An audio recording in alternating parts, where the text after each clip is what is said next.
ईश्वर की योजना हमारी योजना से हमेशा बेहतर ही होती है। लाइफ में कभी कभी ऐसा होता है कि हमें जो चाहिए, जिसका हम बहुत समय से इंतज़ार कर रहे होते हैं, वो हमें मिल तो जाता है, लेकिन कुछ ही पल में हमसे वो वापस भी चला जाता है। ऐसी स्थिति में हम ईश्वर को कोसने लगते हैं।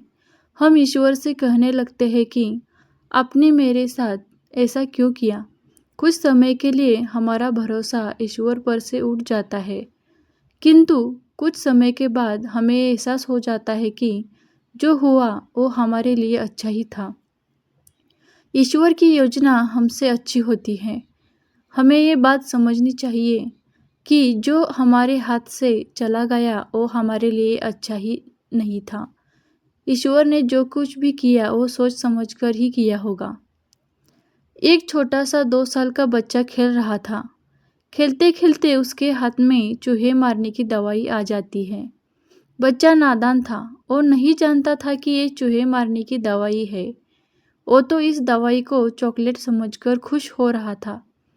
वो इसे खाने ही वाला था कि उसकी माँ का ध्यान उस पे गया। माँ ने तुरंत बच्चे के हाथ में से वो चूहे मारने की दवाई छीन ली। बच्चा जोर जोर से रोने लगा। बच्चे के रोने के बावजूद भी माँ ने उसकी एक ही नहीं सुनी और वो दवाई उसने कहीं पे छिपा दी, क्योंकि बच्चा नहीं जानता था कि ये चॉकलेट नहीं, चूहे मारने की दवाई है। पर माँ तो जानती थी कि ये चूहे मारने की दवाई है और ये मेरे बेटे के लिए सही नहीं है।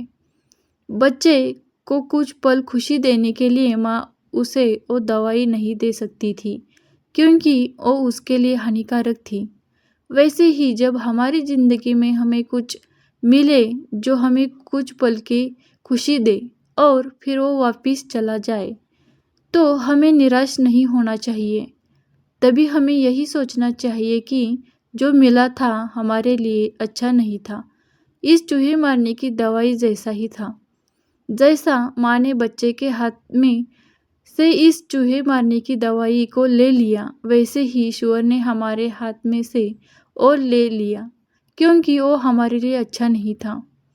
कभी कभी हमें सही और गलत का फर्क इस नादान बच्चे की तरह पता नहीं चलता, पर जैसे माँ को तो पता था, वैसे ईश्वर को सब पता होता है।